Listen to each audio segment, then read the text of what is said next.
Yo, what's going on? Welcome to another episode of the In the Zone podcast.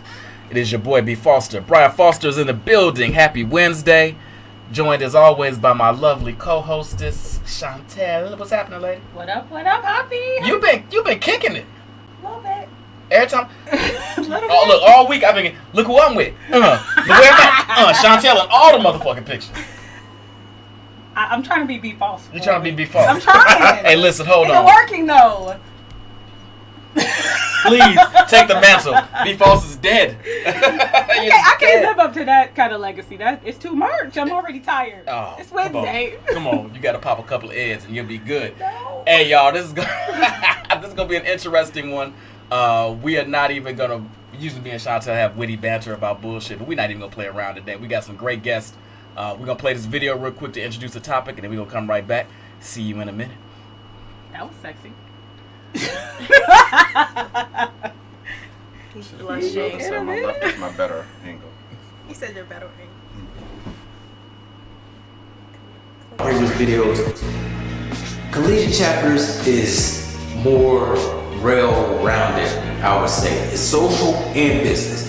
You have to learn how to operate fraternity, you have to learn how to plan events, you have to learn how to host forums, you have to learn how to do community service, but you also have to learn how to stay social on campus and get people to come to your events. So you will have a business component, but it's more social. It will be more things to do outside the classroom, whether that's tailgates, whether that's partying, whether that's going to step shows, whether that's going to cookouts and strolling and having the time of your life. You just have a lot of options. Now, I'm not saying that grad chapter is all boring and all for old people, and a lot of people have that stereotype. But if you're looking for more of a social experience, and if you're trying to better your college experience, then joining a collegiate chapter is probably better for you. Just putting that out there. Now, grad chapters definitely have a different process. So with grad chapters, you go through the process, technically, get online, you go through the process, and then at initiation night, once you get initiated, boom, you're in. You're in the fraternity. So there's no probate for you to go to. There's no coming out show. There's none of that. You get initiated and you're in. And that's it. You don't have to step. You don't have to stroll. You don't have to do any of that. You're in. Like I said, you don't get that experience. If that's something that you're looking forward to doing, you will not get that experience in a graduate chapter. So keep that in mind. Also with grad chapters, I'm not saying that you won't ever get to step, you won't ever get to stroll, but you won't never have a probate in a grad chapter. I can tell you that now. And if so, it's very slim that would happen.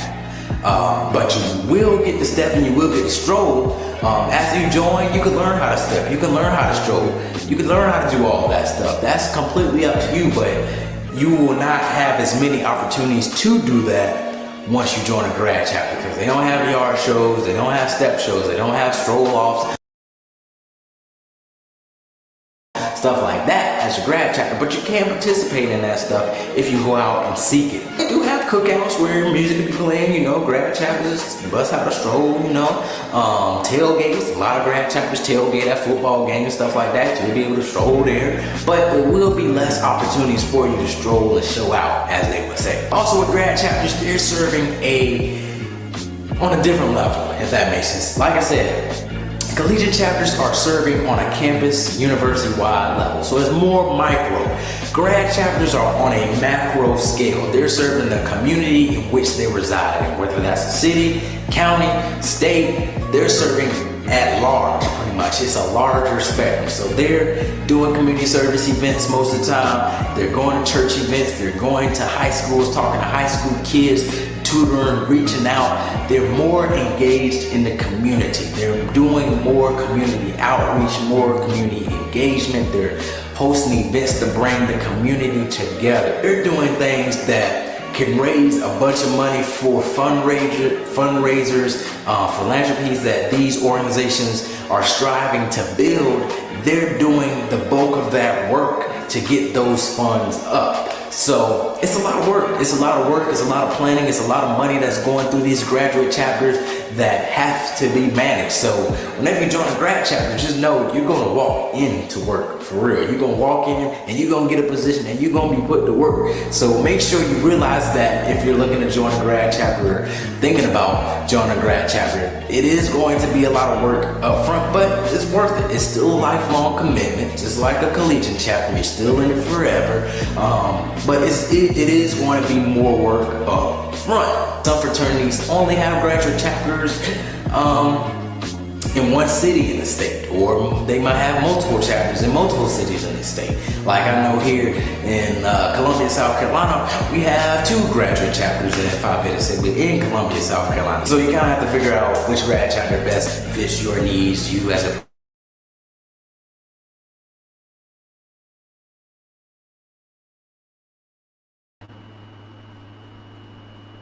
That was educational. All right, so he raised some interesting points, a lot of which we already have discussed in the chat earlier.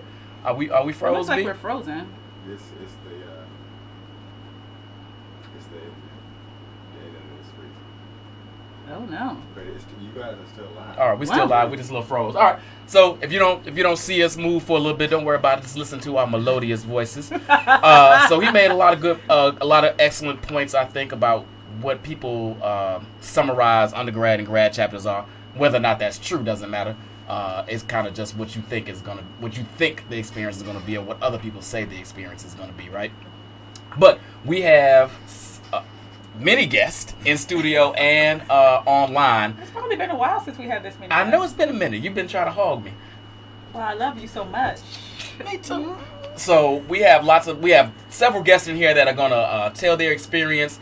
We have a couple of folks that are 20, 25, 30 plus years in the Greekdom, and then we have some folks that are relatively new. They're going to explain why they joined, when they joined, and how their experience compares and contrasts to folks that went undergrad. I assume we'll also have them say which organization they are associated with. Okay, well, as we introduce our guests, we will have them tell a little bit about themselves. Okay, fine. So, on my immediate right, my man 50 grand, went to high school with his brother, lived above his head as adults with my kids stomping on him for a few years. Known him longer than I care to admit to right now. My man Solomon Humphries. What's going on, brother? Hello, how are you? I'm good. How you doing? I'm doing good. A newbie on the show, as a matter of fact. So yes, busting your in the zone cherry. Yes. We got all these in the zone virgins. I know we got around this. here. I know. I Hey, like bursting yeah. cherries. I like bursting cherries. So tell us a little about yourself, Sal. Solomon Humphries, member of Kappa Alpha Psi Fraternity Incorporated, March 12, 2016. So I've been in about 6 years. That's about it. That's about it. All right. I'll let you introduce on your left. All right, so Ready Rock, who I met on I Said What I Said podcast this past weekend. This is my bisexual buddy. How you doing? Wait a minute, this turned into another show. You had to watch the show. Go watch the last Right. not the last episode, but last Friday's Friday episode of of I These Said What I Wiz. Said. That comment will make sense. How you doing? I'm doing well. Go ahead and introduce yourself. So I am Ready Rock. I am a member of the Devastating Divas of Delta Sigma Theta Sorority Incorporated. I am spring 2022, so I am very new. Man, she I mean, she knew. She like fresh fetus out, new. like fresh out the package new. Very new. New car smell new. All right, I like it. I like it. I But like very it. true, though. All right, I love it. I love it. We have 2 gentlemen that go way back with me on the line. First and foremost, I will introduce my guy, an Ill State alum, known this man many a year. We talk mad shit to each other, but love each other more than we know. My boy E Young. What's going on, E? Hey, what's happening, y'all?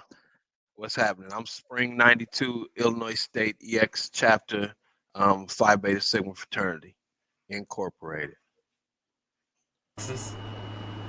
And then we got another Texas boy on screen joining us as well. I've known this man even longer. Another Whitney Young alum.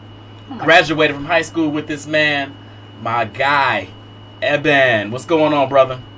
Yo, Oh, wow. what's good? What's good? Hey, Evan Rolle, Deuce Dog, Theater Road, Spring 2012.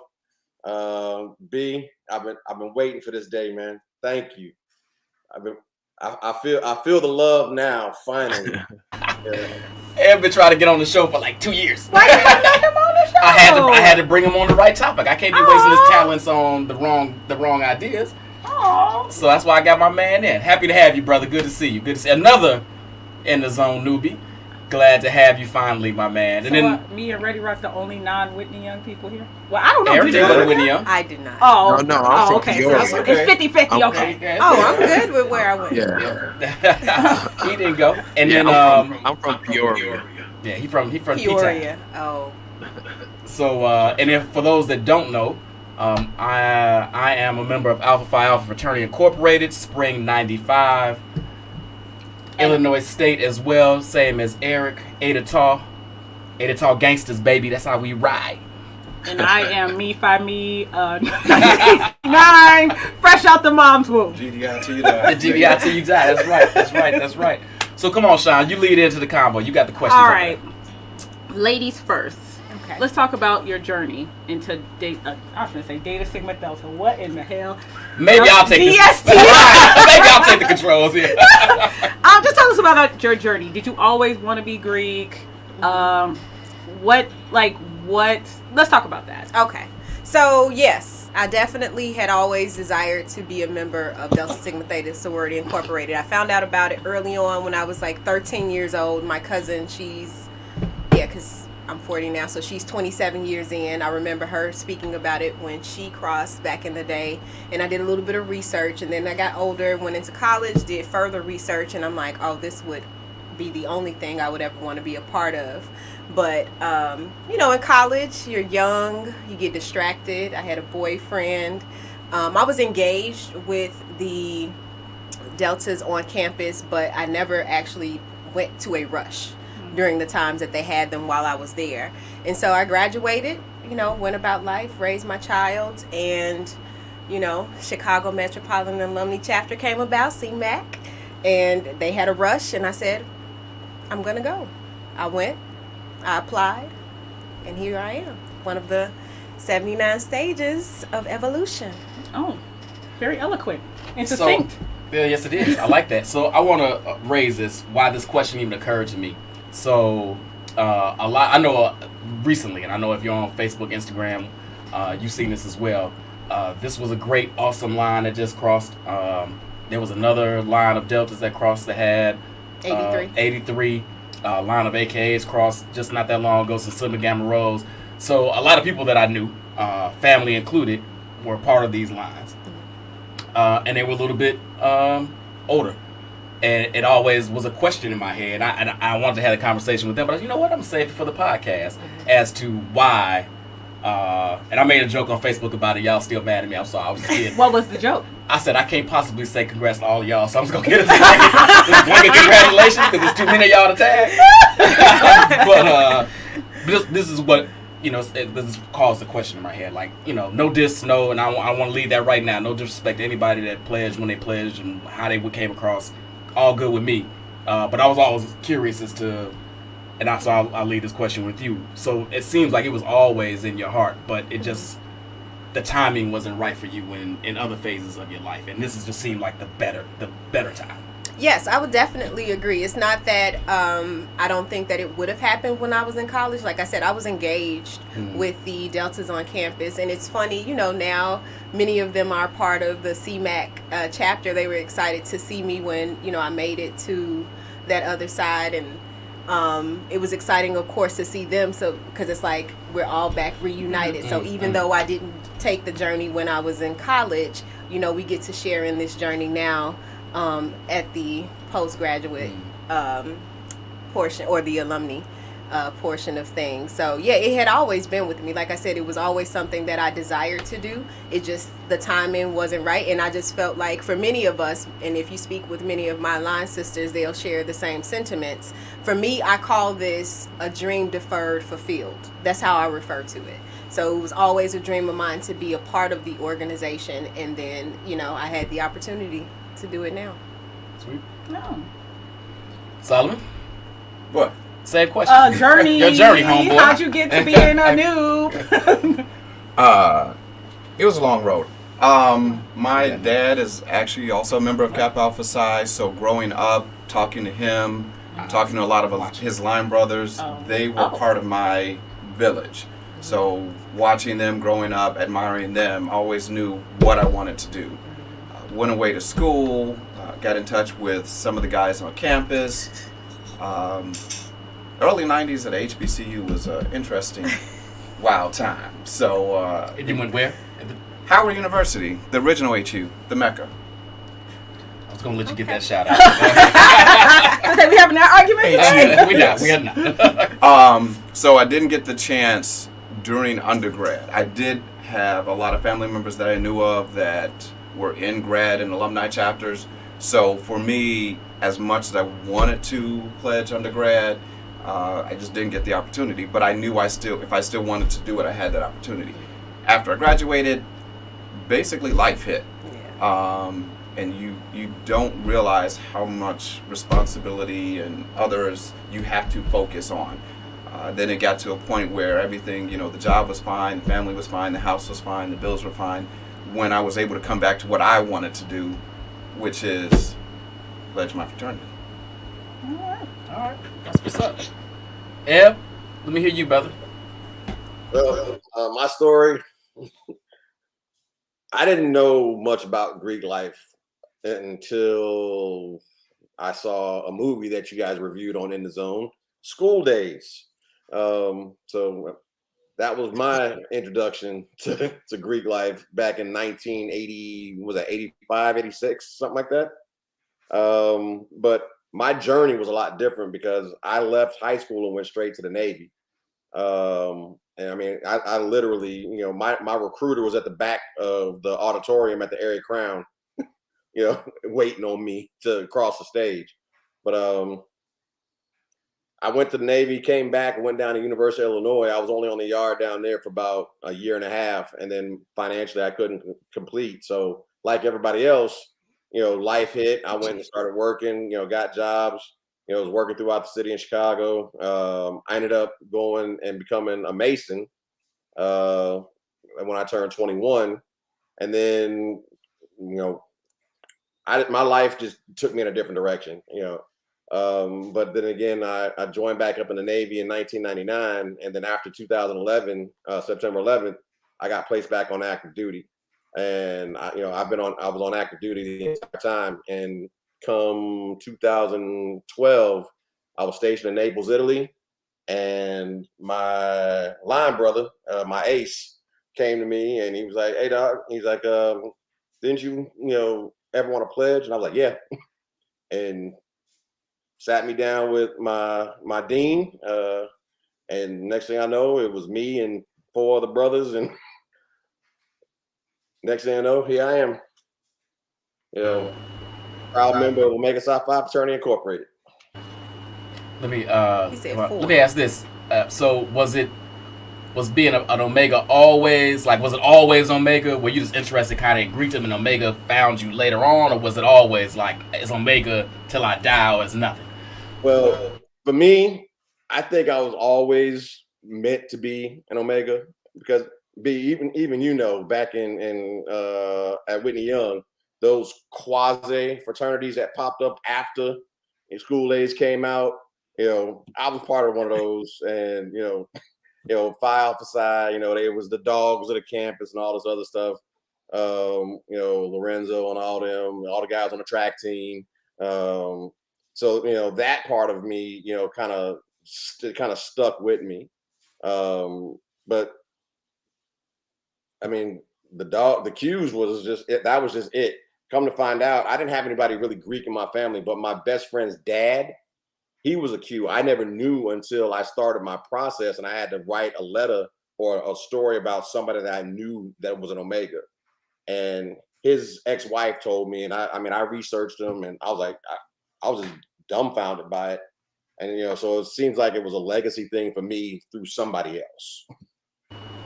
Gotcha. Appreciate that, brother. Come on, brother. EY. As the undergrad representative here. Tell me your journey. Head. right. So I'm just finding out that I'm one of the only undergrads other than you on here. All right, so, or who went undergrad. So my thing was when I didn't really know a lot about the Greek life. I knew that my high school counselor was a Delta. Another sister who was in the building of my high school was a Delta, and I absolutely adored and loved them.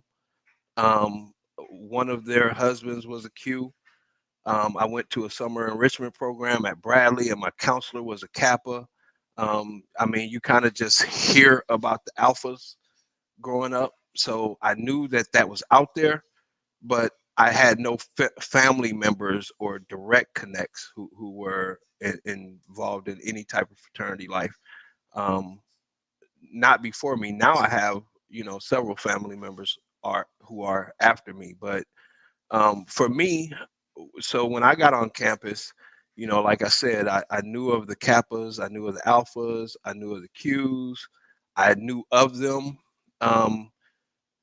My journey was simply that I found Sigma, and that just spoke to me and who I was. I won't get into the specifics of why that one particularly spoke to me. But it just, I felt most at home when I saw who the Sigmas were on campus. And so I was just instantly drawn to that. And so that's where I decided I wanted to go. That's what's up. Appreciate that. My journey really fast. So my uncle is a member of Alpha Phi Alpha. My stepfather, who's now in Omega chapter, was a member of Alpha Phi Alpha. And my father actually is a Nu. Yo.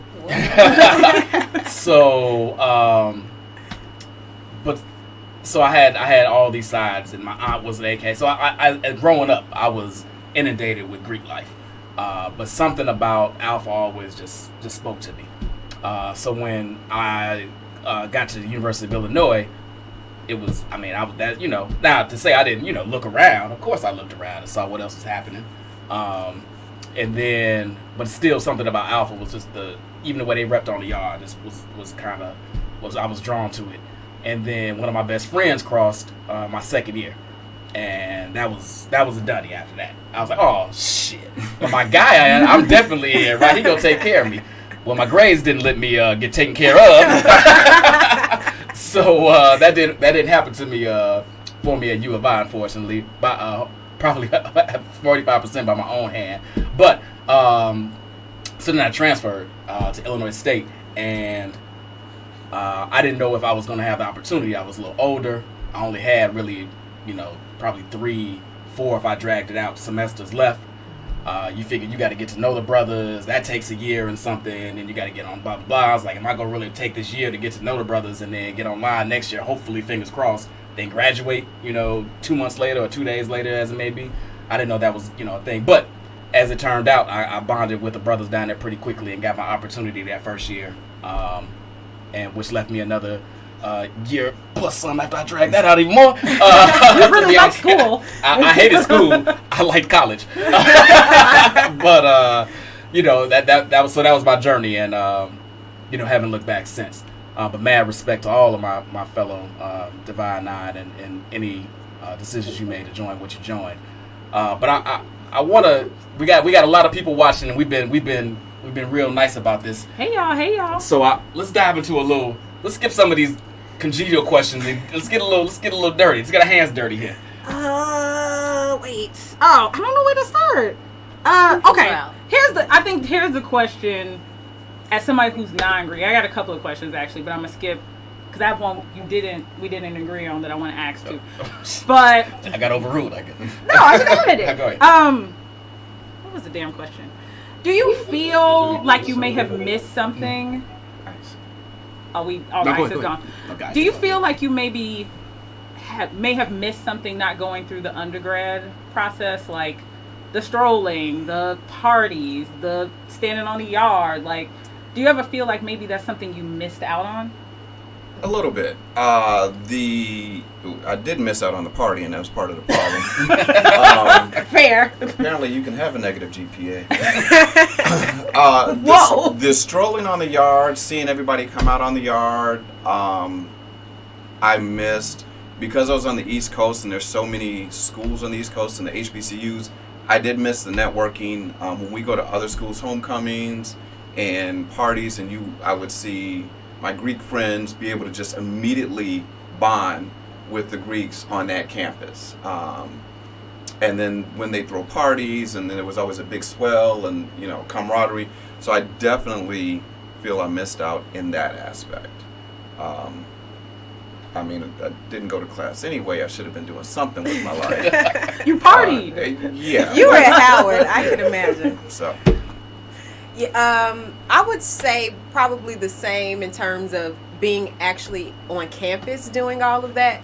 But as Brian pointed out, if you check out our, what you would call a probate, it was like being on the yard. When we came through those doors, like, you couldn't have told me I wasn't on the yard. Like, the way that people were surrounding us, like, and just so excited about us, it was, it felt great. I think y'all had a live elephant in that We were.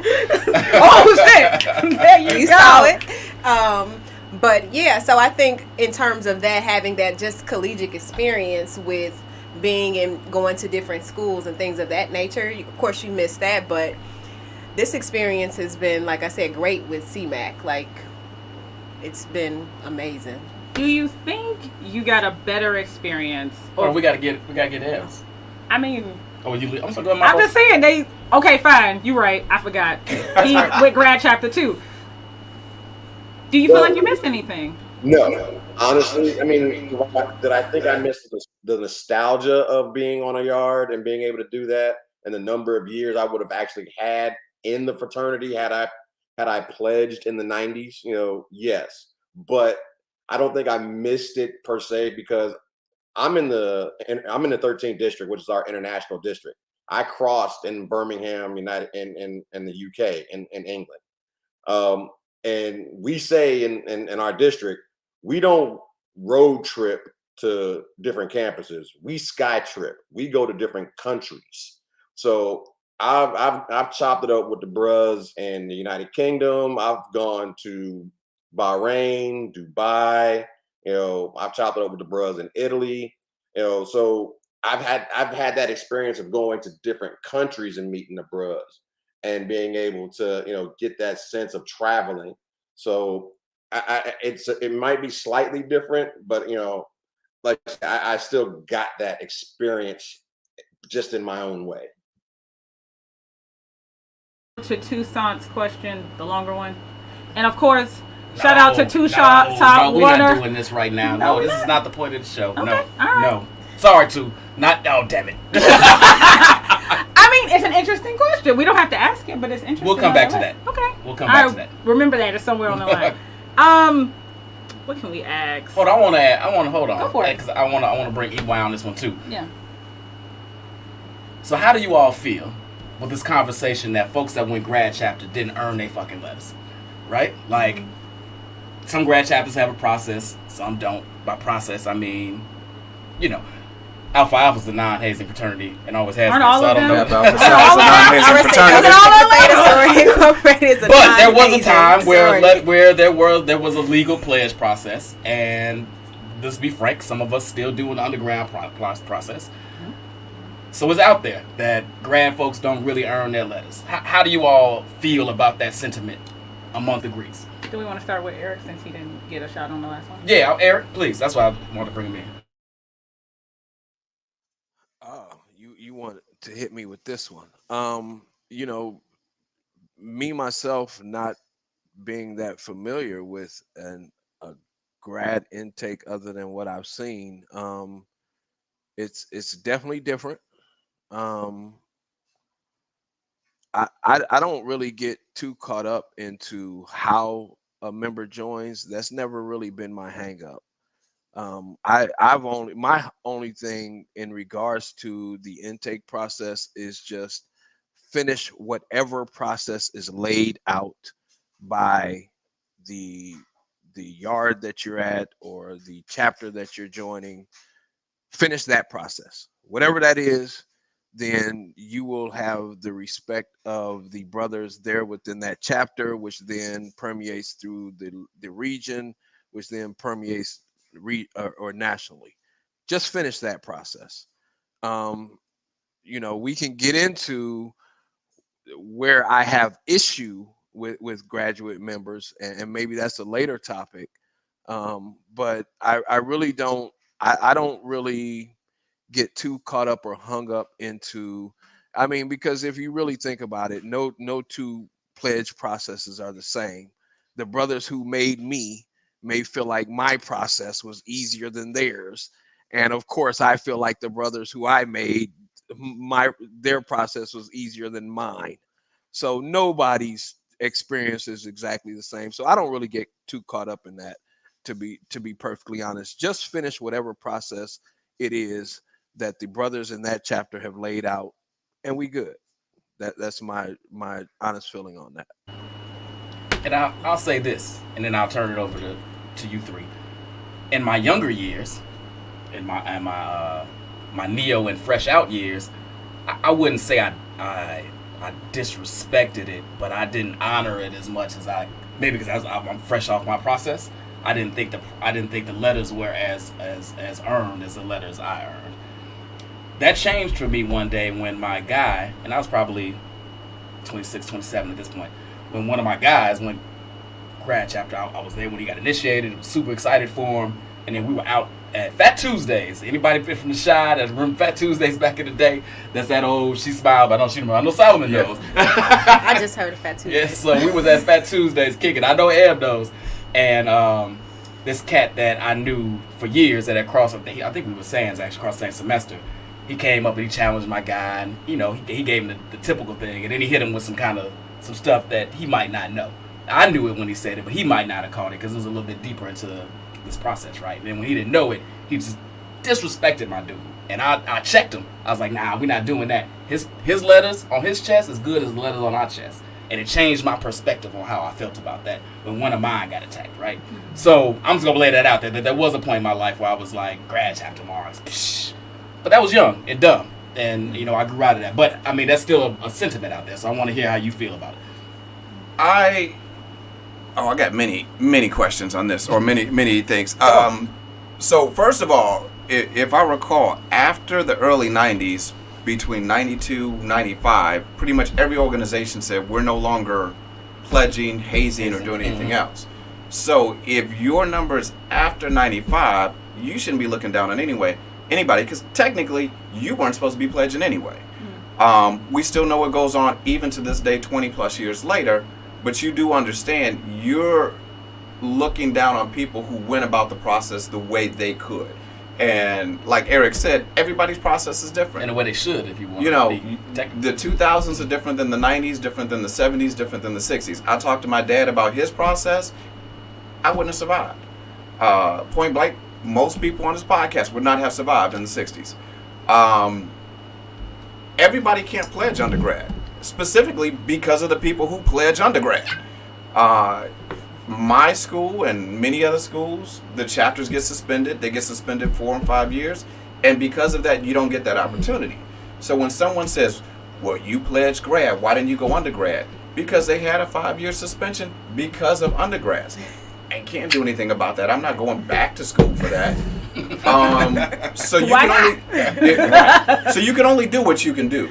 And then the main question I ask when someone steps to me like that, are you financial now? You pledged 20 years ago. You got your letters. You strolled. You kicked it. You did everything else. What are you doing today? Because if you're not financial in your organization, don't even talk to me. I've been a member for 6 years.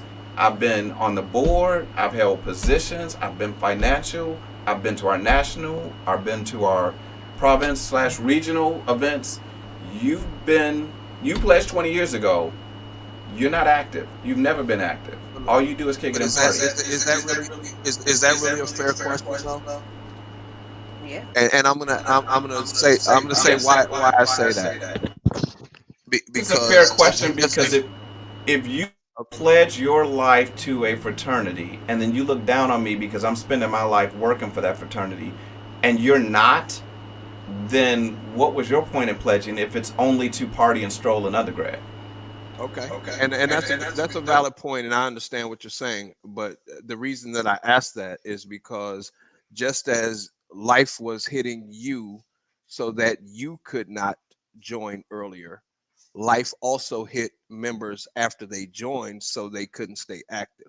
And that's why I ask, is that really a fair question?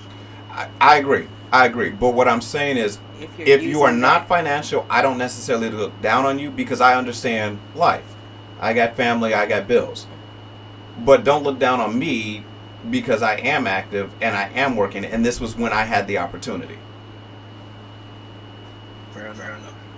Yeah, in my experience, I don't know what it is, but no one has challenged me about that. But you crossed yesterday. But people have had those experiences. I mean, yeah, I may have crossed yesterday, but everybody knows who we are. Like, I have people, hey, Sorority, I don't know who they are, but they know who I am because they're watching the fact that we just recently crossed.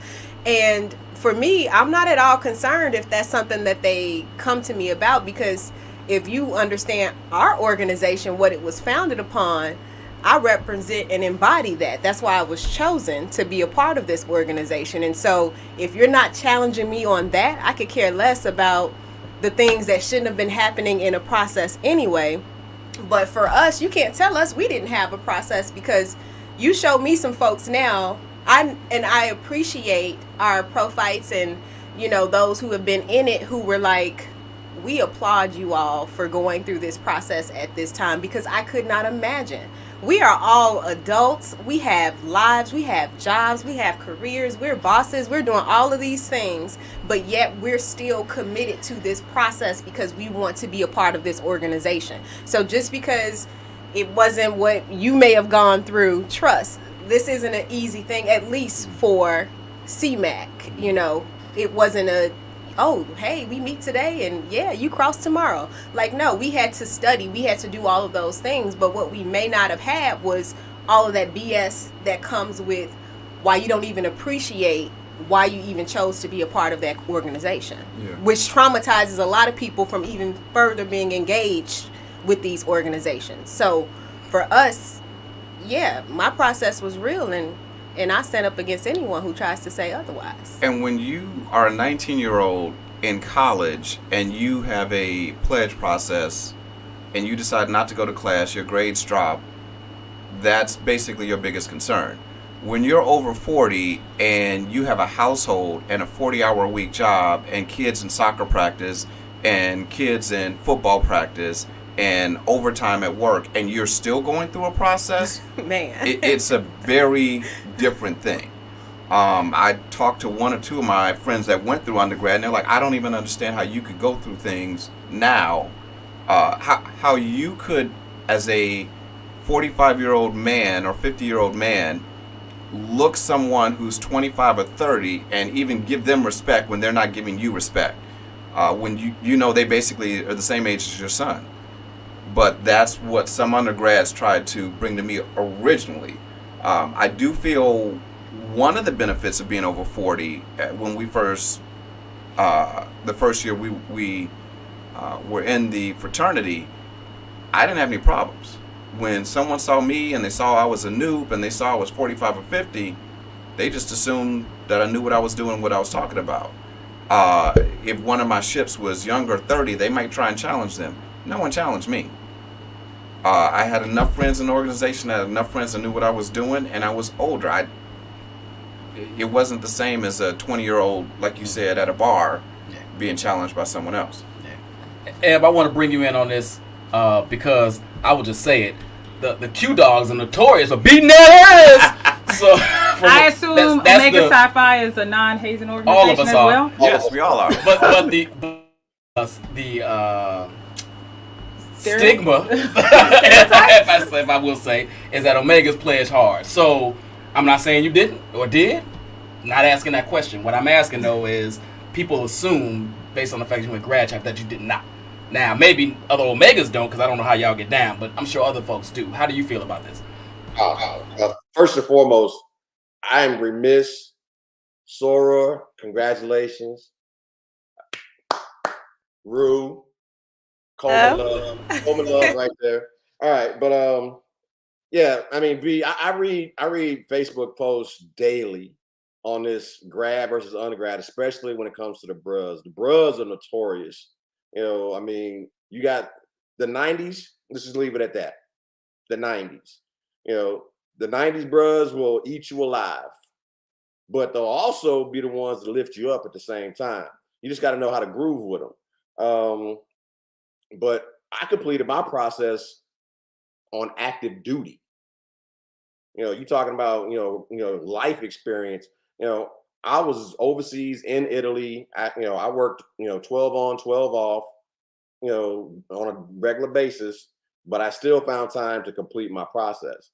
And like my other 1911 frat says over there, I challenge anyone to tell me that I didn't have a good process. There's no perfect process, no perfect brother. And yes, we pledge hard. I'm sorry, we process hard, however you want to look at it. But you said what. But like I say, the one thing is I'm bound by oath to love the bros. Doesn't mean I have to like them sometimes, because if they don't show me the respect that I think that I know I deserve for the shirt that I'm wearing, kick rocks. That's all right, keep it moving down the road. But I know a lot of people that respect me for who I am before I was the bros, and respect me even more now that I am the bros. Hey, I want to say this. You said 90s Omegas. I know my man Mike Gully is watching. Want to shout him out. What's up, Gov? What's up, Nicole Gully? I know y'all in here checking us out. That's a great perspective, Eb. I appreciate that. And I do want to touch on something somebody said in the comment earlier. I think it was my man Jay. I don't think Rock was saying that our process was BS, meaning the process we went through was BS. I think she's saying that pledging in general is probably a BS process. Now, no, I'm not even saying. Let me not speak for sister. Let me not speak for I'm not saying that the process or pledging is BS. I'm saying anything that someone is trying to challenge me on about my process is likely BS. Gotcha. Like, that's like, don't come at me about some stuff that probably had absolutely nothing to do with making you a great member of this organization. So you're saying because you ain't catch no chicken? you didn't chase no chicken and catch it. You ain't part. You ain't Delta. I don't know. Is that a thing? I don't know. What's up, you? I'm part of a non-hazing organization. Yeah, and we all are, and I want us all to be very, very careful, and I'm gonna be careful in making sure to not speak in terms or use words that are disrespectful to grads. So I'm gonna ask y'all to also not be like, what went on through the undergrad process was just BS, or y'all wasn't going to class and y'all wasn't doing this, that, and the other, because that's also, not correct. So, let's just keep. I want to be clear. Let's just make sure that we are staying within that boundary of respect on both sides. Now you can tell. Fair enough, Eric. You're right. I definitely agree with that, and that is not at all. Again, that's why I wanted to clarify my statements based off a commenter in the chat. Yeah. No, thank you for clarifying that. And I will say this: I had the best grades of my college life when I was online, because I didn't have time to bullshit otherwise. I had to go in and learn my history and all that other stuff, and my time management had to be right. When I had time to trick it off, I tricked it the fuck off. So, yeah. I did too. I'm actually going to go back to EY on a question that you provided. Thank you, Brian. Yeah, you're welcome. So, I don't even know if you can answer this. Did you have an old school process? And then I'm going to also add a question in that too asks, like, what value do you think you got out of that process? Okay, so did I go through an old school process? So I came in 92. So, old school is really relative to time frame, right? Is old. I'm not old school to a brother in the 70s and 80s. But if you're asking me if I took wood and we got hazed a little bit, maybe. Let's speculate and say maybe. Um, but here is to me what I feel is the lifelong benefit to hazing, because I actually am one who kind of believes in hazing a bit. What it does build is a camaraderie and a bond between not only the people who you go through that process with, but also the other brothers in the chapter who bring you through that process, and even outside of that, the other brothers within your state, within your region, who you have something in common with. And so that can't be understated. The word fraternitas is brotherhood, and that brotherhood for Phi Beta Sigma, for Phi Beta Sigma, that's one of our first principles, brotherhood. So in order to build those bonds, that happens throughout the pledge process. And so I am kind of a proponent of it to a certain extent. So I was gonna touch on that, EY, and I'm glad you brought it up. And then I want to introduce our guest that jumped in a little bit late. Speaking of life happening, he was on daddy duty, so I understand. But yeah, there is, and I'm not saying that this can't happen otherwise, but there is something about the pledge process that not only builds that bridge between you and the people you went over with, and the people in your chapter, and the people in your state, but I've had conversations with folks across the nation that cross in different chapters and different decades, right? And we, you say you go undergrad and what chapter you from, and then you kind of start exchanging these stories, and they might even go, that wasn't shit, I got tarred and feathered, or for some brother from the 70s is, I had to walk the plank in the Atlantic Ocean and then kill 2 sharks and all this other crazy shit, right? That they say they had to do, right? But the fact that you even kind of and then you go, okay, go ahead, I wouldn't give fuck that.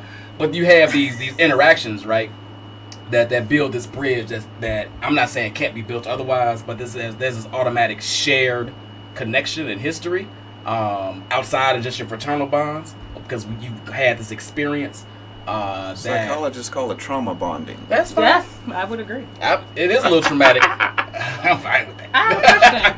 Hold on, real quick. I want to bring Mike in. And a teammate, then you go through with on a high school two-a-days and football. Yeah. And all that. I mean, sure. So, but I want to bring Mike in real fast. Mike, what's going on, brother? What's up, family? And y'all have seen Mike. Wait a minute, I don't think Mike has ever been in the zone. Just on the Blackboard. Never. Mike is another rookie to the In the Zone podcast, but not to my shows. He was on the Blackboard before. This is my guy. Mike, introduce yourself real fast, and then I want to hear your thoughts on this. For sure. Again, what's up, everybody? Name is Michael Burchett. I am a member of Kappa Alpha Psi Fraternity Incorporated, fall of 1989. Which makes me, based on what I'm hearing, maybe the oldest guy who's a part of a organization on this panel. So I pledge at Illinois State. Sounds like there are a few ISU folks. Salute to you guys, absolutely. But my take is definitely maybe a little bit different than what I am hearing, because I'm going to be honest, I agree with the Sigma brother who was just speaking. Excuse me, I forgot his name. Not that I necessarily agree with hazing, but it created a bond. I mean, if there is no struggle, I just wonder, and I would ask members of the graduate chapter or alumni chapter initiates, what was the bonding agent that connected you to your line sister or line brother if there was no struggle? I mean, we had over 10 weeks on my line of struggle, hardship, financial hardship, grades, suffer, lack of sleep. I slept on the floor for about 10 weeks, and I can tell you with no fear of retribution that it was physical. It was physical. And the nukes from my era in the mid 80s to the early 90s were extremely discriminating on your process. Like I've seen nukes at parties turn away other brothers that nobody could vouch for their program. So the letters of Kappa Alpha Psi or KA Psi, when you rolled up in Chicago in 1990 or 91, and you had those letters on, you had to be verified again, just to even be allowed into those spaces, those intimate spaces, to see pledges and to really be a part of the inner workings and communication that was only meant for brothers. So the Noops are very discriminating. So I'm going to differ a little bit from the younger cats. We did make a distinction between undergraduate and graduate. Yeah. Matter of fact, we pretty much looked at the graduate chapter as the ops. I'm just going to be very honest. We always looked at grad chapter as the people who were trying to either get the chapter snatched or that we had to avoid from their scrutiny, and we had to do things outside of their eyesight. So there was a distinction amongst my generation of noobs. I'm 33 years in. There is still a distinction, not that I would ever play a brother or not give him the proper greeting, but it's limited. You know, it is limited in terms of how deeply we're going to get into real fraternity conversations or pledging conversations, because we may not have seen the same things. And I was made by brothers from the 60s and 70s. So, you know, did I have an old school process? I would say, yeah. And that is the agent that really bonds the noobs of my era.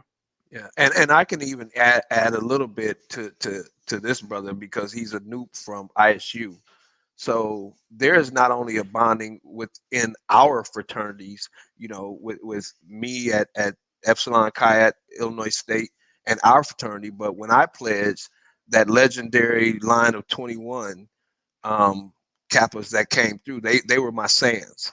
Yep. Those are my boys to this day, because we saw them, they saw us, and there is an unspeakable, you know, we just know between each other that, yeah, I saw y'all and y'all saw us, and to this day, those are my boys. When they crossed, we was super happy for them. They came through when they crossed, and then when we crossed, we went directly to them, and there was just an instant bond that still lasts to this day.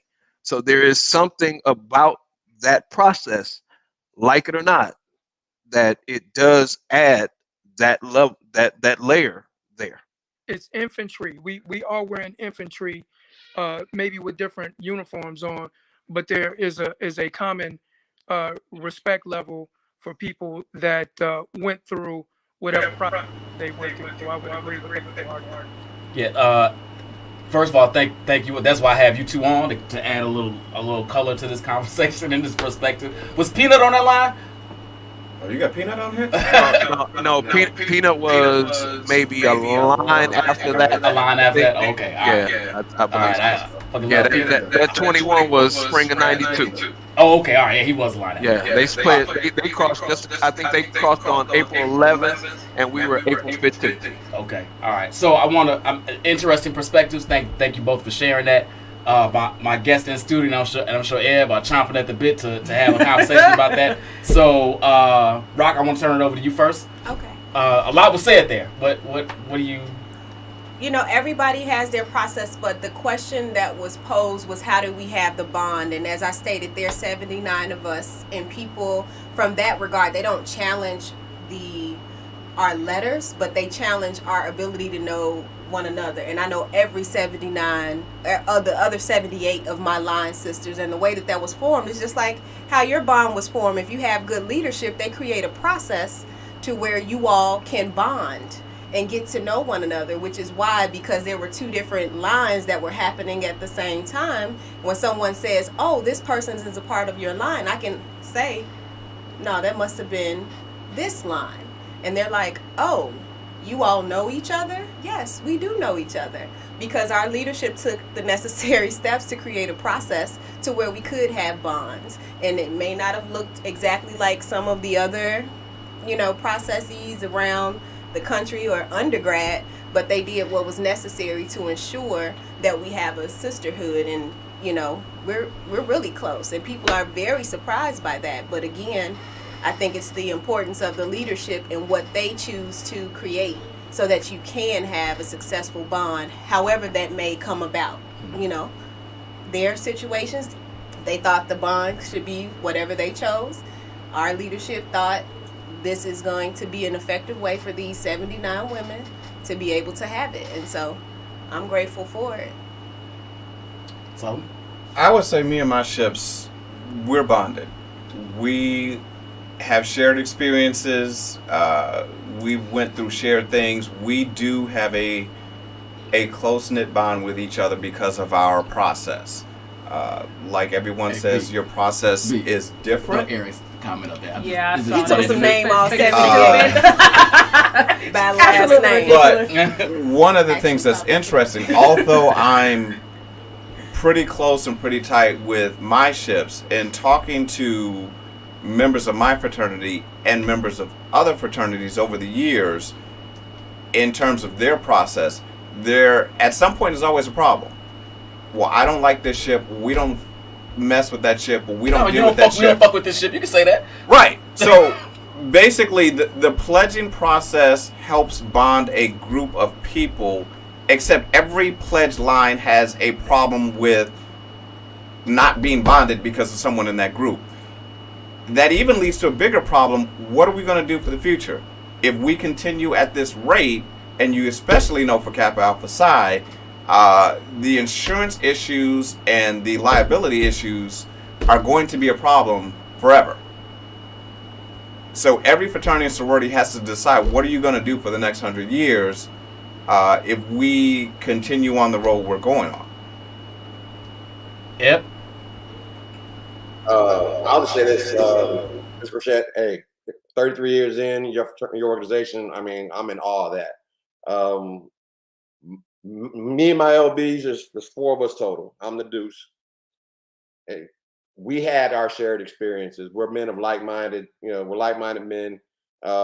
We are bonded. We are connected. We, all 4 parts of the same whole. My ace lives 2.5 hours north of me.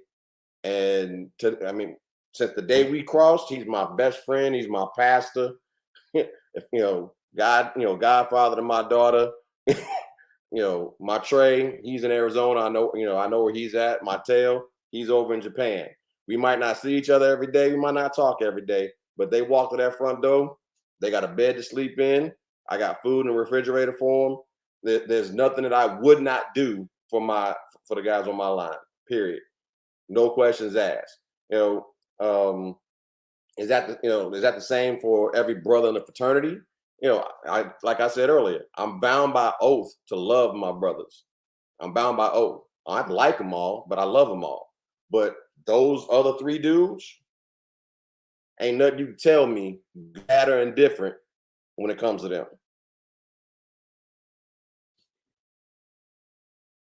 Back at me? Oh. I know you've been. I ain't got something to say. I don't have anything to say. I'm not Greek. No. But leads to the next question.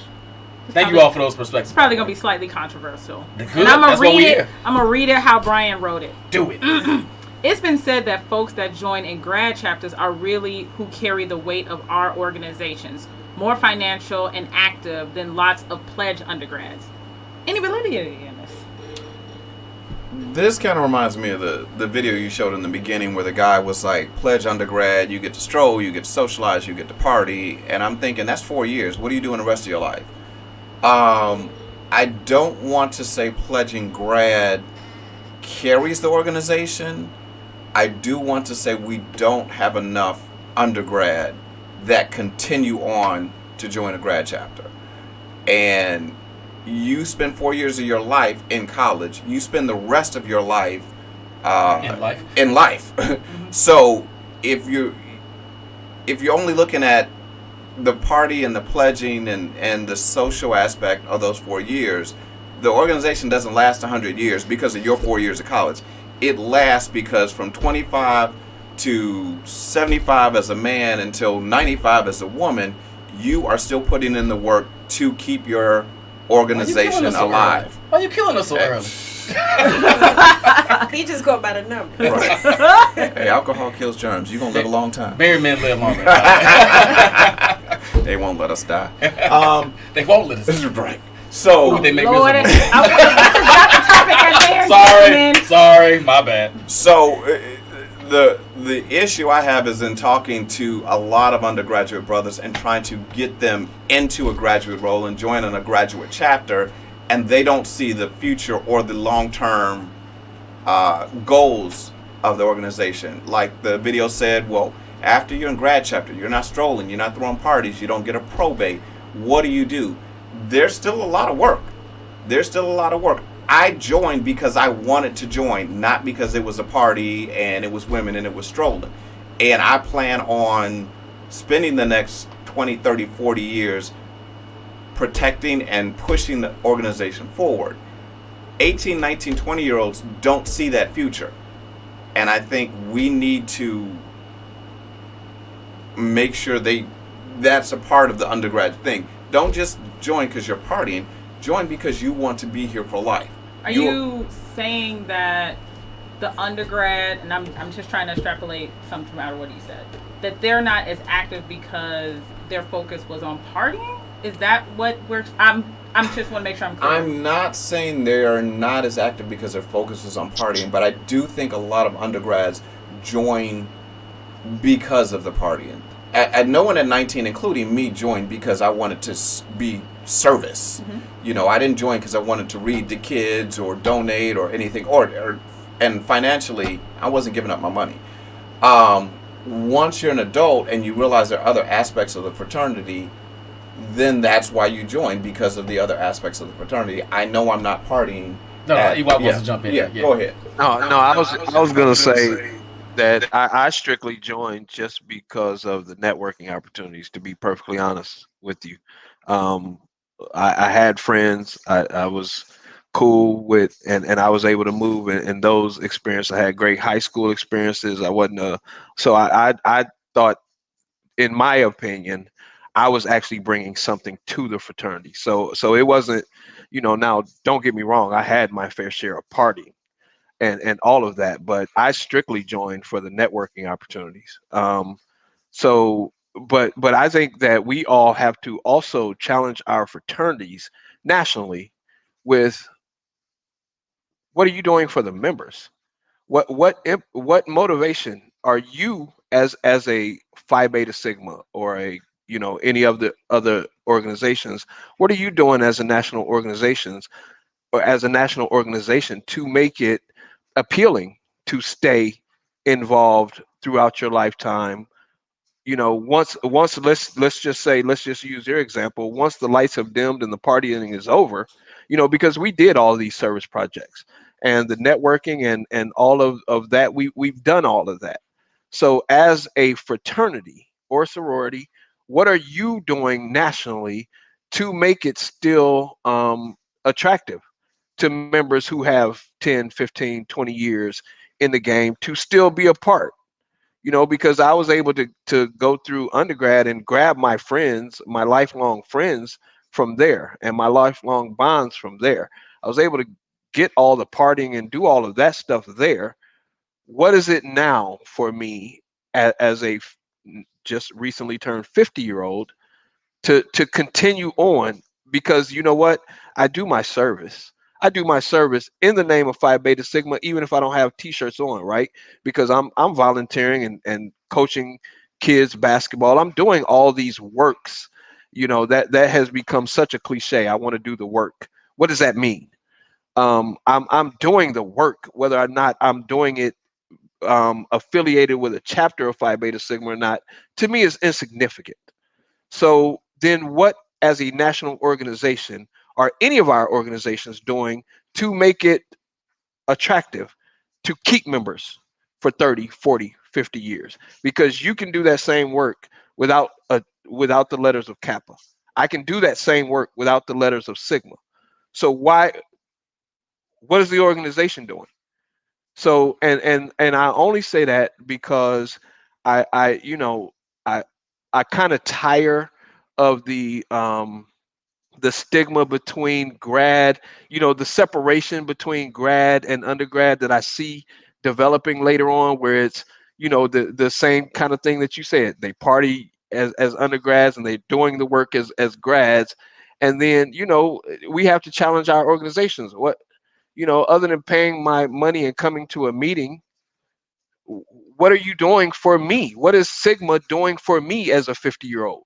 And maybe that's a little selfish, but that's a reality out here. I'll pass the mic. I would ask a question on that. As a non-Greek, let me just preface this. Isn't the point of being in this organization not to be of service to the organization, not the reverse? Not for the organization to be of service to you? You're right. So you're in service to the organization, but really even bigger than that, you're in service to the Black community and the community as a whole. Letters notwithstanding, we are to be of service to humanity and to the Black community secondary after humanity, right? So that I don't need letters for that. I don't need to pay dues and stay financial to an organization to do that.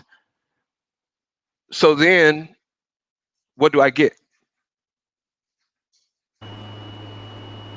Evan, let me hear you. I was gonna say, you said letters don't make the person. If you need letters on your chest to be somebody, then go buy a shirt with letters on it. But my letters don't make me. I make the letter. I make the organization. And that's one of the things when I talk to people, when people come to me and ask me about joining, an organization, and I was like, well, what are you bringing to the table? Oh, well, I want to do this and I want to do that. But why do you need to be a part of this organization in order to do that? You can do that on your own. I work for a hospital right now as a security manager. And, I do my service daily. I referee football, during football season. I'm out there. I'm in the community. I might not have on my shirt, but I know I'm working as me, as a hospital, hospital staff employee, and also as a member of Omega Psi Phi Fraternity Incorporated. So when they see me, they see my frat, they see where I work, they see exactly who I am. But it's not all about my frat. It's about me doing what I know what is right. Appreciate that, brother. And I want to touch on this real quick. From my perspective, I want to get Mike and then we'll get our in-studio guest in. So I agree with you, Eric, in a certain realm, right? Like, and Evan just said it, right? When I joined Alpha, I didn't join Alpha to be like the man. Shit, this might sound arrogant. I was already the man. I didn't need Alpha to make me that. I wanted to bring my talents and my connections and my spirit to the organization to uplift and prop that organization up, right? Even better, even higher, right? It was in my heart, but I wouldn't need it, quote unquote. But I wanted to lend my time and talent to the organization. I will say this though, E. While we do, and I will say this, I will own this right now. I am not active. I'm not in a graduate chapter. I have bounced around graduate chapters, and I will be completely 100% honest and frank. And this might sound the most arrogant shit in the world. I moved quicker, faster, and swifter about what I want to do when I do it myself.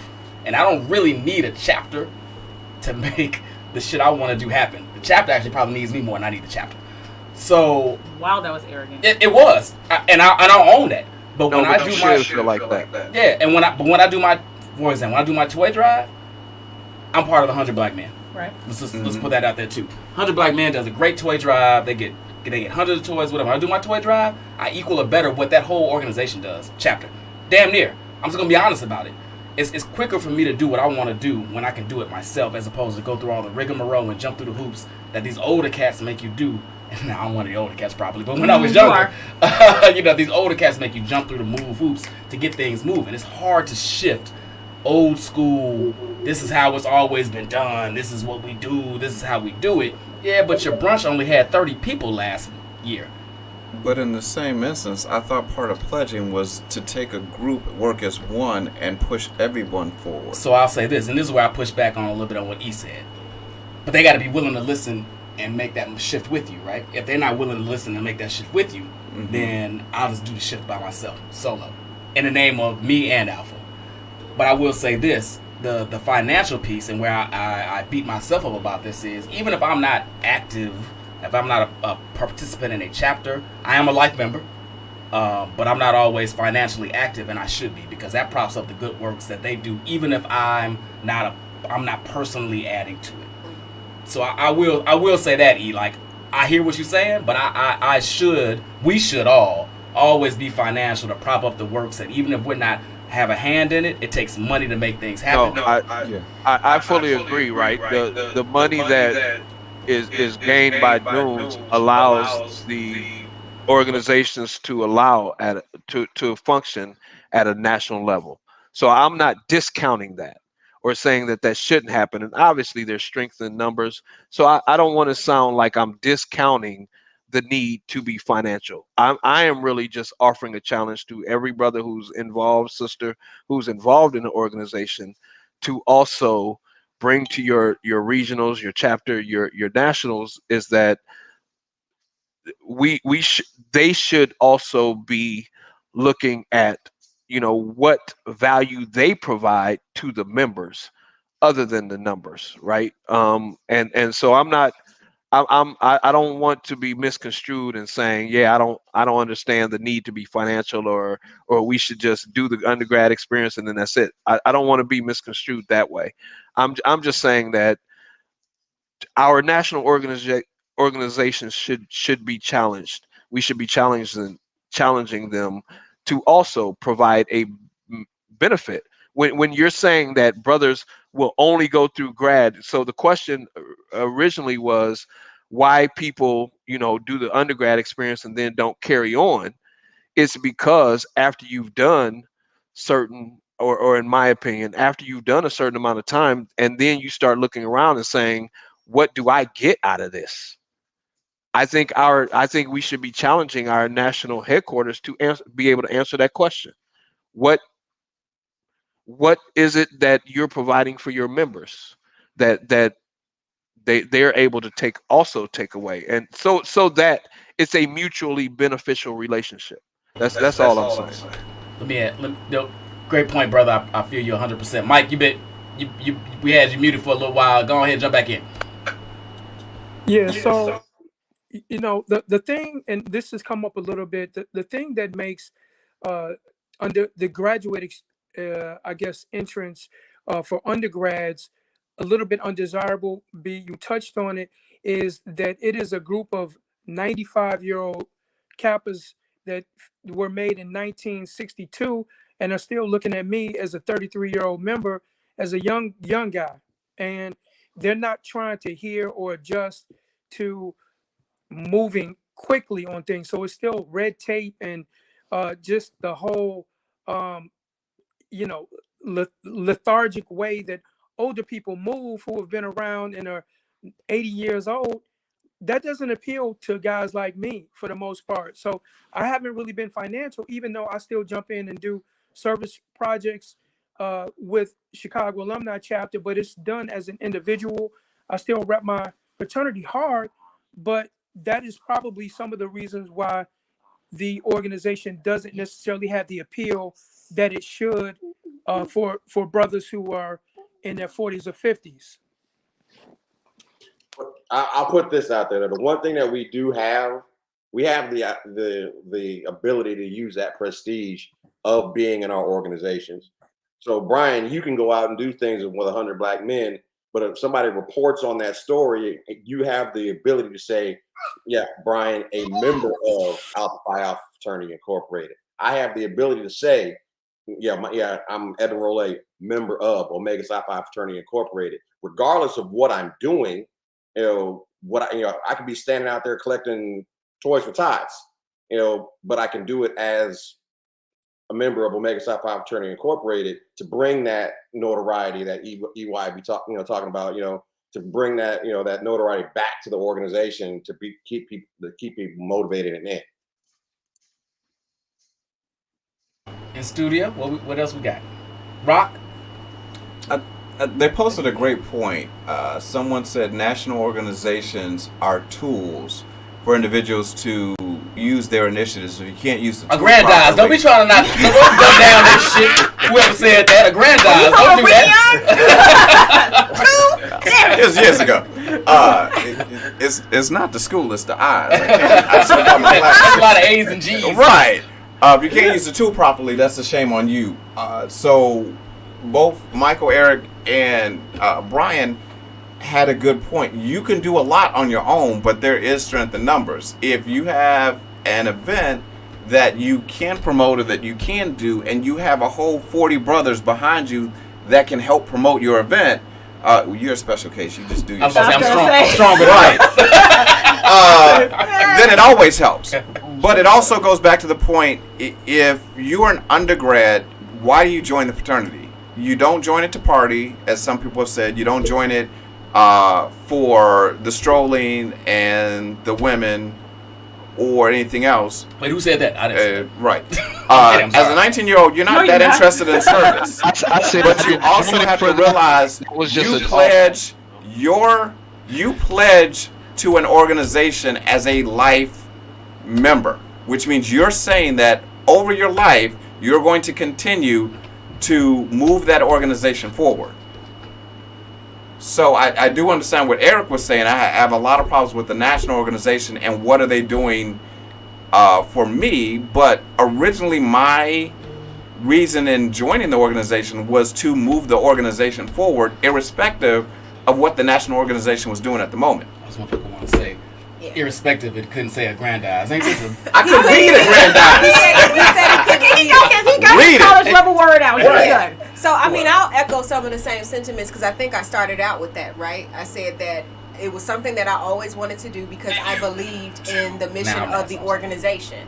And so I believed that I was the embodiment of the type of person that they wanted to be a part of the organization. So that is why I always wanted to be a part of Delta Sigma Theta Sorority Incorporated, because I was already doing the work. And I know in the terms of our process with the number of people that apply, they're looking for people who will be able to represent the mission of this organization, because there were several hundreds of people that applied and several hundreds of interviews that they had to go through, and they had to whittle that down to 79 people. And personally, I didn't know folks who were interviewing me. I didn't know people who were a part of this chapter. So I had to stand on who I was and what I've been able to accomplish. And for them, they said, oh, we want her to be a part of this because of what she's done. And so to me, that's why I'm a part of this organization, because of what I'm already doing, and I want to represent that to help it be better and to push it forward. So I think it's really all about your why. What's your why? Like for me, people, oh, what made you decide to do it? Well, it was something I've already done. I'm already doing this work. Right. I'm already doing this work, but why not do it for an organization that I believe in? Why not be a member of something? People are members of a lot of things. They participate in a lot of things. So if this is something I believe in, why not give my gifts and talents to support them, because it is in alignment with who I am and what I believe. Fair enough. We are technically at time, but if our producer doesn't mind going a touch longer, we ask him this every week. We technically already going a touch over, but you know. 8:30 is our time technically, but because we got to get into what I don't like. So I've been playing nice this whole time. Let's talk about it. So here's what I bet you and Mike got some same shit in common. Go ahead, dude. Go ahead. Here's what I don't like. I don't, whatever path takes you to however you get to the end of your road, you get there how you get there. But what I don't like, and I'm just going to be very transparent about this, I don't like when I see grads who took that path because, and I'm not here to say what anybody's motivation is or was, so that's not my point. But because you know your own motivation. I have an issue with the grads who take the grad route because they thought that was the easy route, one. Two, who tried to pledge and voluntarily dropped, not because of anything that was going on at school. They decided, I can't do this process as an undergrad, and so they dropped, and then show up as an undergrad. And then the very worst of the worst, are the ones who dropped one organization and show up 10 years later as members, as graduate members of other organizations. Those are to me the worst of the worst. And so now I have taken the gloves off just to on that topic. Right at the end. Thanks. No, I love that. I love that. Mike, where you at? I know Mike got some thoughts on this. He's muted. Oh, we got him. We got to come. There you go. So first of all, the system made a Mute us. Brian, mute us. distinction about why Delta chose her as an established working professional woman who had a resume. Those of us who pledged at 18, 19 years old, we had no resume. We were selected among 6, 7, 8 among 40 or 50 dudes who were at the smoker, but we didn't have a resume. All we had was our rep on the yard. And we didn't have money. Most of us borrowed money from our parents to pledge. So that is a great distinction between the undergraduate experience and the grad chapter, because now in grad chapter, someone is looking at your accomplishments and your resume and saying that this person would be advantageous to have as a part of the organization, where at 19, we had no resume. And to the point that the brother just made, listen, there are guys that I knew at Illinois State who wanted to pledge Kappa, that didn't have the balls to do it, that came 20 years later and showed up at the picnic and said, yo, Noop. And I said, hold on, where did that come from?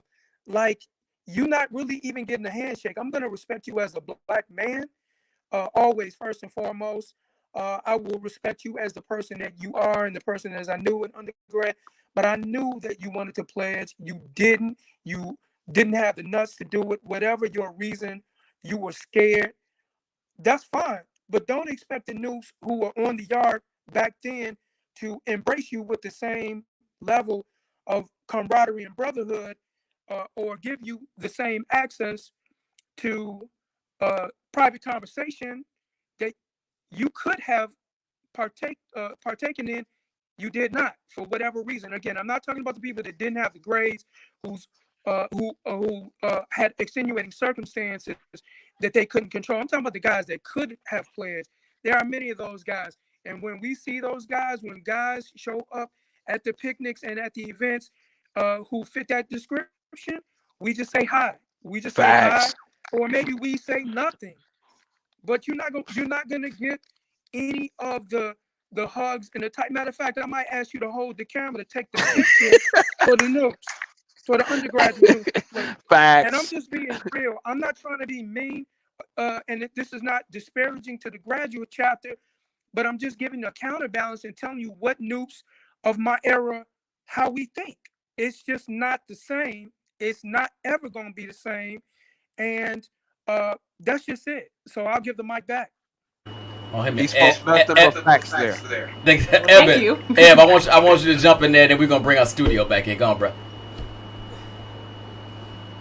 I have too much in terms of what I don't like. I mean, EY, you said a lot, but I don't think I have that. I don't want to call it a right to be mad at somebody about what they did or how they did it. I mean, I have my process. I got what I expected. But at the end of the day, how you got there is how you got there. We had,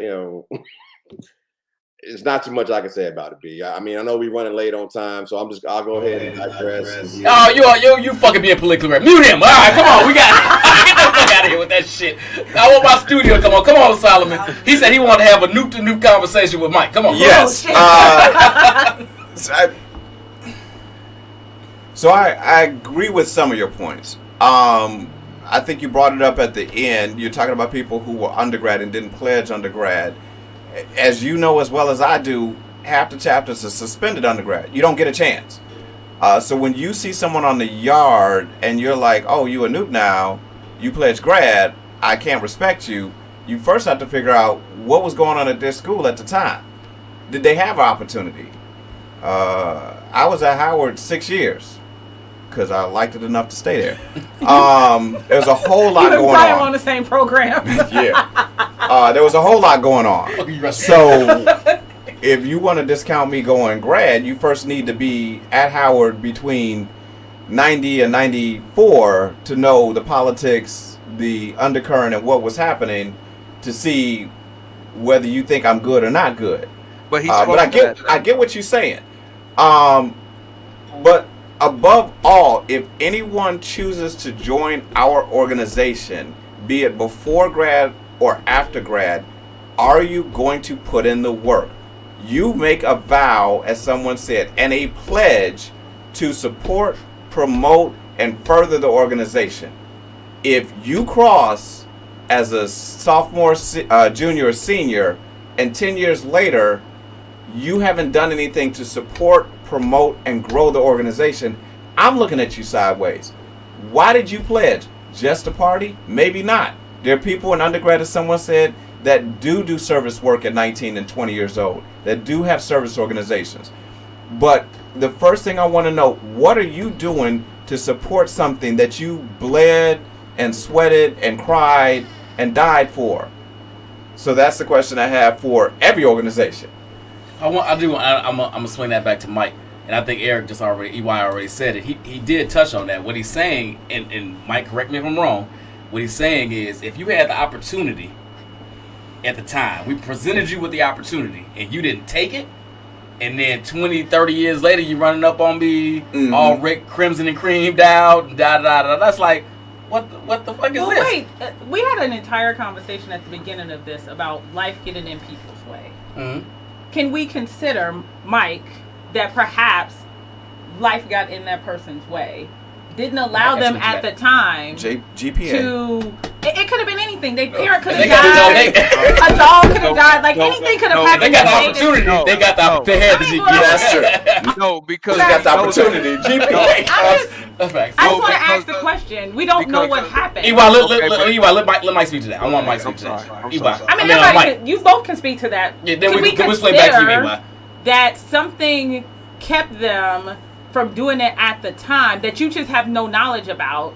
I mean, would that not be a fair perspective to have versus just being like, nah, fuck you?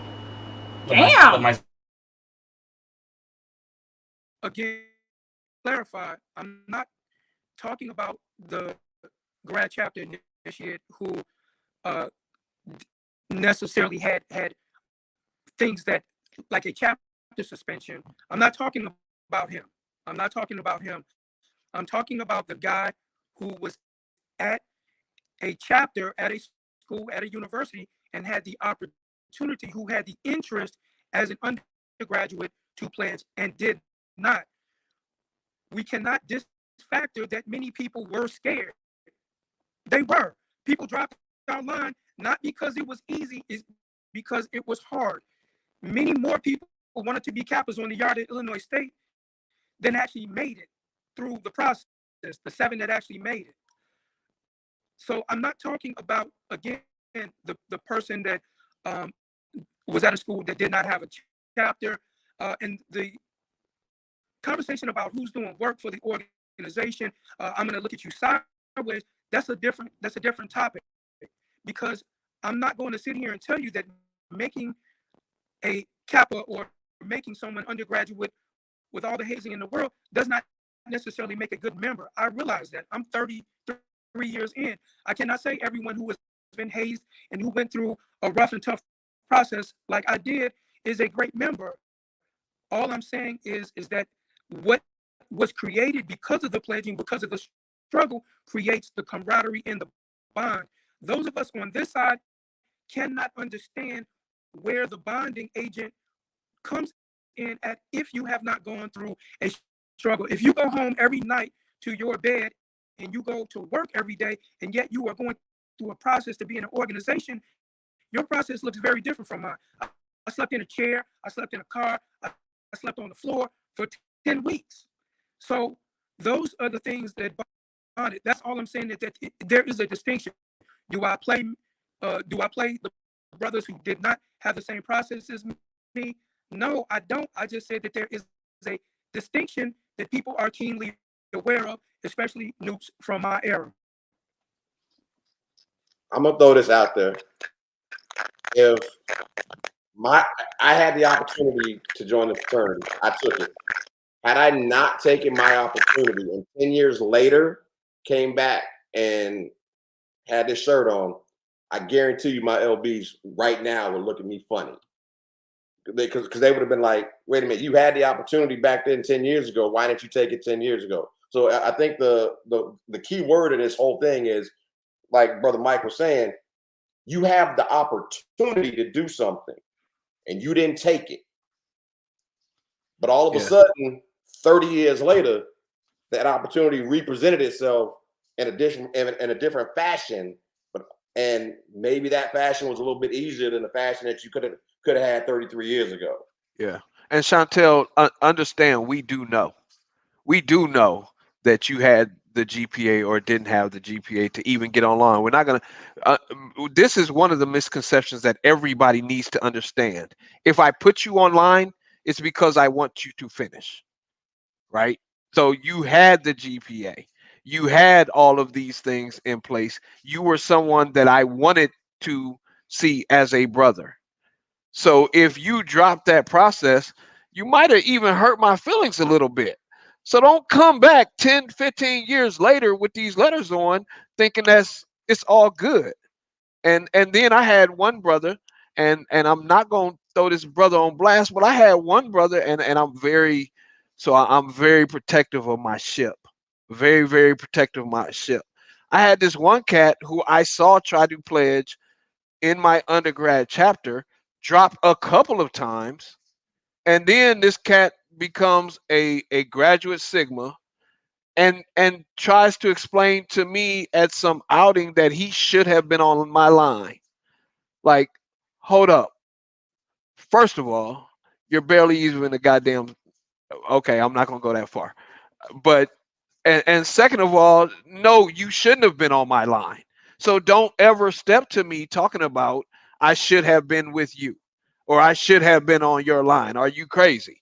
You know, don't get to dapping me and then don't, because I saw you drop twice when you had the opportunity. Saw you drop. Like, we know when people drop and why they drop. Okay, if your mama had you know, whatever, and so that happened, okay, I can forgive that and I can let that go. You know, we'll see you in a semester or two. If you know, look, we know all of that when we put somebody online. So understand that when we put you online, it's with the expectation to finish. And you always get a question, why is it so long to come back? That's completely fair. And clearly I don't know all the ins and outs of being Greek, because as I've said about a handful of times on this show, I am not Greek. What? I know. I didn't want to be Greek, but that's not the point of the show. Here we go. I wasn't Greek. I'm just fucking. But I don't know those ins and outs. So that's completely fair. You put somebody online twice, they drop twice because they chicken shit, then yeah, I'd probably like fuck you too. It's a little petty, but I'd still be like fuck you too. So I'm with you. What else we got? We are over. So it is. You're right. So listen. This is probably we probably need a. Chris said this earlier. We probably need a part 2 to this. First of all, it's been in the comments at least 7 or 8 times. Was that we need a part 2? Yes. I only saw the one. You're probably right. I do want to give everybody because anonymous people trying to. I think they're trying to say something. That's just how it's coming through. I'm sure. I'm gonna look in the chats. Look, Chris calling me right now. Chris, I don't want it. No, you cannot be on the show, brother. You already ruined your chance. You ruined your chance. We are not doing this right now, Chris. We're about to wrap up. I want to say this first and foremost. Thank everyone that came on and offered their perspective, that gave their truth. I also appreciate that this conversation was respectful, and that though we might not have always agreed on certain points, that we could have a healthy banter about it. So I do appreciate that it didn't devolve into a Housewives episode. I think that's what some people tuned in for. That would have been better ratings. Right? If you're disappointed, fuck you. It's not what In the Zone does most of the time. But I do want to give everybody, as most shows end, a final opportunity to speak on this topic. And this was not a, people want to see a grad versus undergrad. This was not what it was about. That was not the point. Turning that to a teeny bit. But yeah, well, that's teeny bit. But the point was about trying to gain an understanding of why, how, and because people pledge at a later point in life, just trying to gain an understanding of why, how that happened, and just have a healthy dialogue about how we move forward. And I do want to I'm going to address Tu's point earlier. I hope he's still watching about how this is about how this is a divide between black people or whatever. Let me say it like this. There have always, in any culture, any civilization, anything, there are leaders, and there has to be leaders, and there are followers. Sometimes I'm a follower. Sometimes you can't lead unless you follow. If you're not a healthy follower, you can't be a great leader. Mm-hmm. So I always mess with Shontelle about this talented 10 thing or whatever. I know it gets under her skin about it, right? Does. But we are, as Greeks, active, not active, however you want to term us, we are the leaders, or have been at some point in our lives, the leaders of our folks. And everybody can't be a leader, and that's fine. Some people are workers. We need workers. We need financials. We need money. We need this. We need that. There's several pillars that create a healthy environment for us to grow and move as a people. And part of that is leadership. And at certain points in our lives, as our Neo, I'm sure she's been a leader in several other facets of her life, but she has now become a leader in Delta Sigma Theta. We've all been leaders in our own. Chantel, even as a GDI, is a leader in her own right. What is a GDI? Goddamn individual. Oh, I don't know. That's why I said it. Dennis called me Gamite. Gamite. You call me Gamite. I saw that. So I just want to say that you can say there's levels and separation and blah blah. I don't want to say that Greeks, as people that wear 3 letters on our chest at any point in time, are better than anybody else. But there are points in time where those 3 letters put you in a position to be a leader, and we all need to step up into that role when it's called upon. That being said, I do want to give everybody a final thought, and then we will wrap this extra long episode up. We're gonna bring this ship home, and then we go have in the zone after dark with the lights. No, I'm kidding. Go ahead. Oh, we haven't done one of those in a while. You can do your plugs. You can do anything you want to do right now. Final thoughts, Tom. Beauty before age. Facts. Thank you. This was a great show, great opportunity. Love to continue the conversation. If folks have questions about it, I think you owe somebody 78 names. 78 names. Who was that? That's Zodiac sign. That was no, that was my line sister telling me that we can give them all of that that we can give them all of that information. I just think it was a great conversation. Would love to be a part of part 2 and have other people on here sharing their thoughts. I think it's better to build than divide, because why are we a part of these organizations? I think the conversation should really be centered around our why and what we look forward to doing in terms of being representatives of said organizations versus getting into it with each other about a process. Love that. I don't know if anybody watched that, but I love that. Solomon? I had fun. The apple juice was great. Thank you very much. You're welcome. Good year. It was freshly squeezed. Freshly squeezed. There you go. So definitely a great conversation and a great topic. No matter what organization you're in, definitely plan on joining an organization to work towards bettering yourself, bettering the organization, and keeping it around another 100 years. I also want to say, Sunday, September 18th, 2022, the Harvey Markham Alumni Chapter of Kappa Alpha Psi will be hosting a golf outing at Glenwoody Golf Club, 19301 South State Street. We do need more participants and sponsors, so please come out and support us. Appreciate you, brother. EY. Yes, sir. Yes, sir. So what I want to say is this was an excellent conversation. I appreciate the dialogue on all sides. I've always and always will look at the fraternities as though we're all, we're just separate teams. If I went to high school and you go to this high school, I'm just rooting for my team. But the purpose of our collective organizations is to uplift and further the cause of the Black community.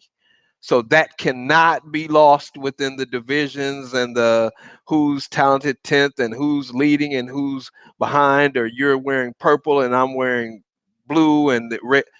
Our goal and our purpose is to further the cause of the Black community. At the end of the day, I do it in a blue way, you do it in a red way, you do it in a purple way, whatever. That cannot be lost. And so I've always just looked at the different fraternities and the different philosophies in the different fraternities and sororities as just, we went to different schools, so we root for those different teams, but it's all basketball at the end of the day, right? So, that's what I hope that is just gained at the end of the day from it all, because one of the things I definitely appreciated was just the love that I felt throughout the D9, and so I tried to also extend that love in return. Appreciate you, brother. Eb, last thoughts? Last thoughts. First and foremost, I say again, B, thanks for having me on. Like I say, I've been trying to get on for 2 years. I finally made it on the show. I hope I get invited back on this topic or any other topics. I mean, I think I have a lot to offer. I told you that first time you started this podcast, I said I have a lot to offer. But I really appreciate the conversation for starters. And I'm glad it didn't devolve into, ooh, you're grad, I'm undergrad, I'm better than you. I honestly thought, there was going to be a de-evolution into that conversation where I was going to be backed into a corner as, an undergrad having to fight my way out. But I mean, everybody had great great conversation. I appreciated it. At the end of the day, did I miss my undergrad experience? Yeah, but life got in the way.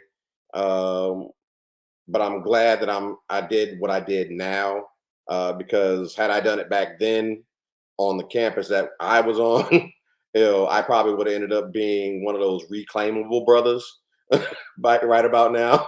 But I'm just, and I'm wondering if your producer counted exactly how many times I threw the hooks, said Omega Psi Phi Fraternity Incorporated, and used the term the bros. So if you can send me those numbers, I'd appreciate it. I don't know he did those analytics, but we will rewatch it and let you know. Hey, Mike, let me hear your final thoughts, brother.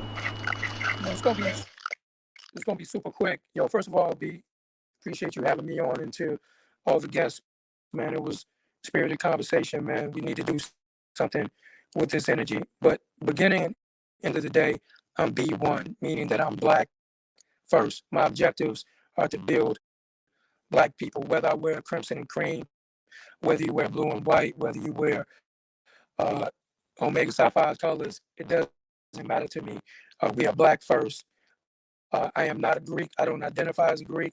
That's a different conversation. I will haze you if you call me a Greek, B, because I don't accept that association. But much love to you and the rest of the panelists. That's a whole, Mike. I appreciate that person.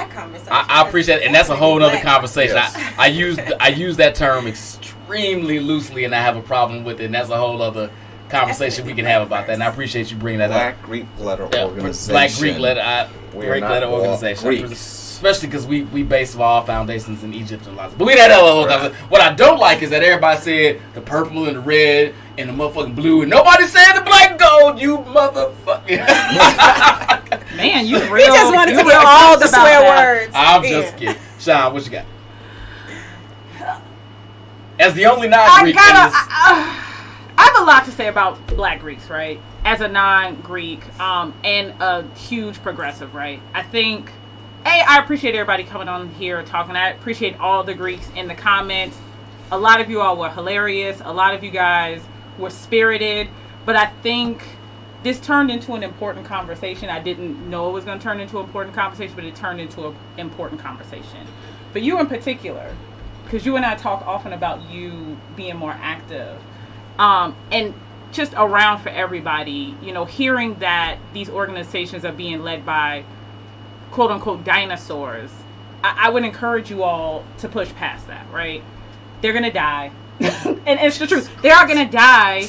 But I'd like to see these organizations be more progressive and more visible with their Black community initiatives. I think that's one thing I would stress that from an outsider is not highly visible and comes off as lacking and kind of puts you all in a position to look like social organizations because there isn't a lot of visibility on how you guys contribute to the Black community. Not saying that you don't. I want to be clear. I'm not saying that you don't. But what I am saying is whatever initiatives are in place are not very obvious. They need to be promoted more. Are not for non-Greeks. So those will probably be the two takeaways I'd want to share with you guys is push to make these organizations more progressive. Do what you need to do to get those dinosaurs out the way and make your goals and your initiatives to push the Black community forward more obvious. So you're saying on Instagram you only see the stroll videos and not the customer service videos. I mean, I can only see so many, diamonds and pinkies before I'm like, I got it. No, that is more than fair. And I will actually add, that's probably what keeps me from moving forward with being DST. But then that's why you have to do it because that's also fair. That's what I the change you want to see. That's a fair critique. That's fair. Because that's what I'm saying. That's why I became. Because I wasn't talking about my career. I'm talking about my volunteer work that I don't get paid for is what helped me to stand out because they saw that I was ready to serve because I was doing it on my own. That's completely fair. So I gotta be the talk that I'm giving y'all. So I got it. Check yourself. I do want to again thank everybody for joining us. Thank everybody for watching. I will say this was probably the most viewed and live show we've had. That's true. Ever. And you're saying this is the first show I've been on? And this is the first show. So it's because Solomon of me. And Rocksteady. And Mary's been on. And Mike, we need him back on. Yeah. We need him back on. No, I think this was an important conversation to have. Oh my God. And I think a million great points are raised that we can touch on. Again, we will do a part 2 of this and follow up. And I do just appreciate everybody coming on here and being open and honest and having, the strength to push back on each other and the maturity to respect everybody's opinion. So I do respect that and appreciate that. Next week, this wasn't a serious topic, but it might be a little less serious next week. We are going to talk about whether open relationships are scams or not.